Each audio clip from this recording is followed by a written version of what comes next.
सभी मित्रों को सादर प्रणाम। सभी माता पिता तुल्य बुजुर्गों, आप सभी युवा साथियों को सादर प्रणाम करते हैं। आज कल आपका 27 फरवरी को गोंडा में चौथे चरण का मतदान है। हम समस्त जनपद वासियों से हाथ जोड़कर करबद्ध निवेदन करते हैं, विनम्र निवेदन करते हैं कि आप सभी लोग मतदान अवश्य करें। मतदान महादान होता है। मतदान करना आपके लिए, आपके बच्चों के लिए, आपके देश के लिए भविष्य का निर्माण करता है। जैसा मतदान परम आवश्यक है, लेकिन जब बात देश की हो तो हमें एकजुट हो जाना चाहिए। ठीक है, हम जब कभी भी देश की बात आती है तो एकजुट हो जाते हैं। उसी तरीके से जो ये लोकसभा, राज्यसभा, विधानसभा का चुनाव होता है, ये हमारे लिए एक समझ से बहुत ही महत्वपूर्ण है, क्योंकि इसी से हमारे देश का निर्माण होगा, हमारे भविष्य का निर्माण होगा और हमारे बच्चों के देश का भविष्य का निर्माण होगा। आप जानते हैं कि ये वो मतदान है, ये वो वोट है जो 15 अगस्त 1947 के पहले हम लोग जब गुलाम थे उसकी कल्पना कीजिए, उनकी कहानियों को पढ़िए, इन बलिदानों की प्रतिमाओं को देखिए। ये वो वोट है। इतनी जल्दी अधिकार में नहीं मिला है, ये वोट इतने जल्दी नहीं मिला है। 100 साल तक लड़ाई अंग्रेजों से लड़ी, 150 वर्षों तक अंग्रेजों से लड़ाई लड़ी गई है और 500 वर्ष मुगलों से हम लोग गुलाम थे। तब ये वोट का अधिकार नहीं था। ये वोट का अधिकार इतनी जल्दी नहीं मिला है। आप लोग इस वोट का प्रयोग करिए, सदुपयोग करिए, दुरुपयोग मत कीजिए। आप लोग, हम सोशल मीडिया के माध्यम से आप लोगों को जागरूक करते हैं, वैसे भी आप लोग मिलते हैं तो जागरूक करते हैं। कुछ लोग कहते हैं इससे मुझे क्या मिलेगा, इससे आपको बहुत कुछ मिलेगा। आपकी देश की अस्मिता की लड़ाई है, आपके देश के सम्मान की लड़ाई है, आपके देश के भविष्य की लड़ाई जब होती है तो आपके देश के लिए, प्रदेश के लिए, सड़कों के विकास के लिए कौन अच्छा काम कर रहा है, ये आप लोग देख रहे हैं, तर्क कर रहे हैं।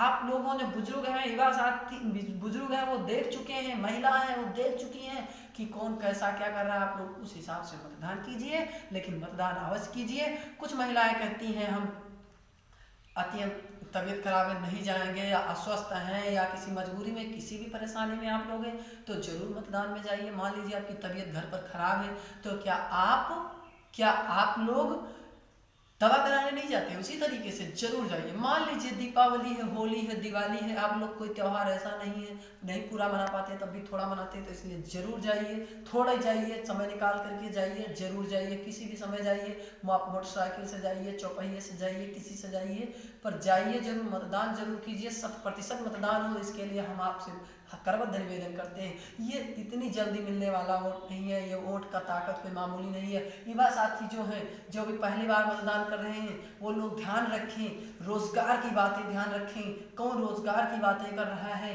कहाँ रोजगार मिलने वाला है, ये सब चीज़ों को ध्यान रख करके वो लोग 100% मतदान करें, पर किसी भी प्रलोभन में ना आए, प्रलोभन लालच में ना आए। 100, 200, 500 रुपए में, या जैसे आप जानते हैं कि 500 रुपए का मास्क लगा दिया गया और आप बैठ गए, 1000 का मास्क लगा दिया गया, बैठ गए, तो पता चलेगा कि आपके घर की सड़कें, गांव की सड़कें कहाँ से बनेंगी। इसलिए सारी चीज़ें देखकर बिना किसी प्रलोभन के मतदान अवश्य करें। आप लोग जानते हैं ये चुनाव बहुत ही बेहद आपके लिए महत्वपूर्ण है, इसलिए चुनाव में 100% प्रतिभाग करें।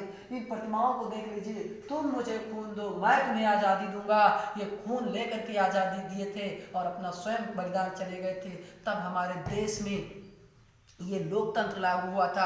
आप कल्पना कीजिए उस राजतंत्र की, आप कल्पना कीजिए जब मुगल वंश के शासक हुआ करते थे, जब अंग्रेजों का शासन हुआ करता था, जब औद्योगिक उपनिवेश हमारे यहाँ चला करता था, तब इन वोटों का अधिकार नहीं था हम लोगों को कोई नहीं पूछता था, जबरदस्ती गुलाम बनाया जाता था, जबरदस्ती काम करवाया जाता था। वो दिन भूल गए हैं आप लोग क्या? उन दिनों को याद कीजिए और याद करके निकल पड़िए मैदान में और देश के लिए अपने वोट का प्रयोग कीजिए। अभी मात्र 70 वर्ष हुए हैं हमें आजाद हुए और हम लोग सुई से हेलीकॉप्टर तक बना दिए। हम लोग कितने पीछे थे, कितने आगे जा रहे हैं, बात को ध्यान रखने के लिए आपको मतदान करना होगा और 100% मतदान करना होगा।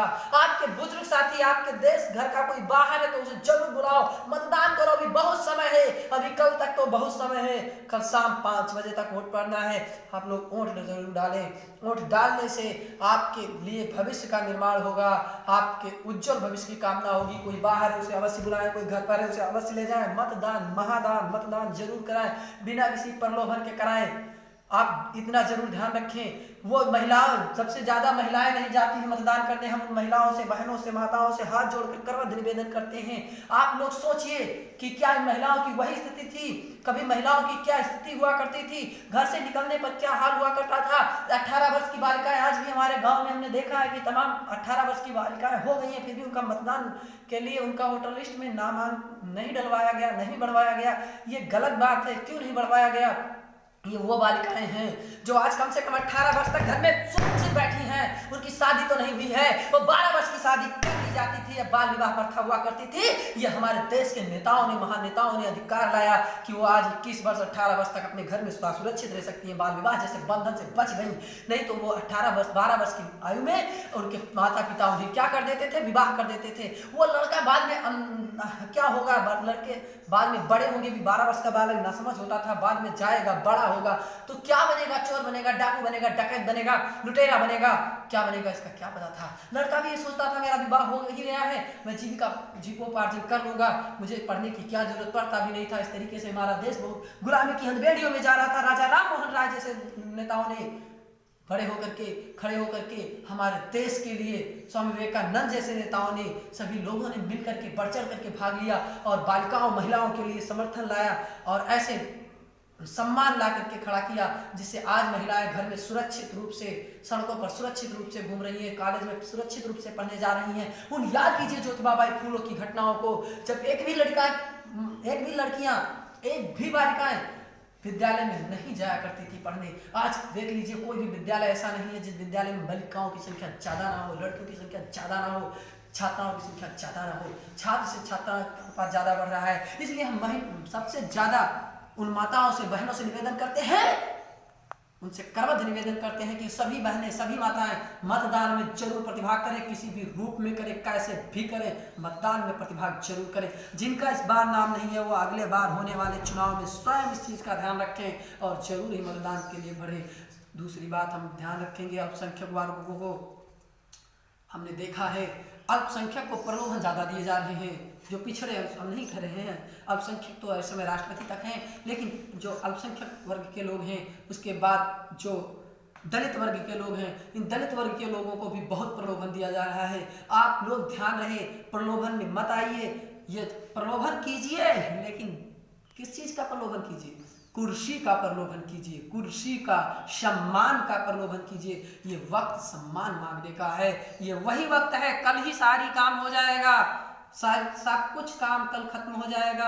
आपको इसलिए जरूर ध्यान देना है। 5 साल का फैसला होना है और ये 5 साल में कोई ओवर एज हो जाएगा, कोई कुछ हो जाएगा, कोई बदनाम हो जाएगा, कोई बर्बाद हो जाएगा। इसलिए बहुत संभाल करके, सोच विचार करके, चिंतन करके, घर पे बैठ करके आप लोग सोच विचार के, समझ करके अवश्य ही मतदान करने जाएं। मतदान महादान होता है, जैसे हम लोग प्रत्येक त्यौहार में भाग लेते हैं जो 1 साल में आता है, इस तरीके से ये 5 साल में आता है। 5 साल में होने वाला त्योहार है। आप सोच लीजिए, 1 साल में होने वाले त्योहार के लिए दिवाली, होली में हम लोग कितना सजावट करते हैं, कितनी तैयारी करते हैं। उसी तरीके से मतदान है, 5 साल में एक बार आता है। इसके लिए भी आप लोग तैयार हो जाइए और तैयार होकर के खूब पूर्ण तरीके से 100% मतदान कीजिए। रिकॉर्ड बन जाए गोंडा सदर विधान गोंडा, आपका ये गोंडा जिला पूरे प्रदेश में रिकॉर्ड बन जाए कि 100% मतदान हुआ है। इसलिए हम समस्त गोंडा जनपद वासियों को महाराजा देवी बकस की पुण्य भूमि पर सादर प्रणाम करते हुए ये जागरूक करते हैं कि आप सभी लोग अवश्य ही मतदान करें। जय हिंद, जय भारत।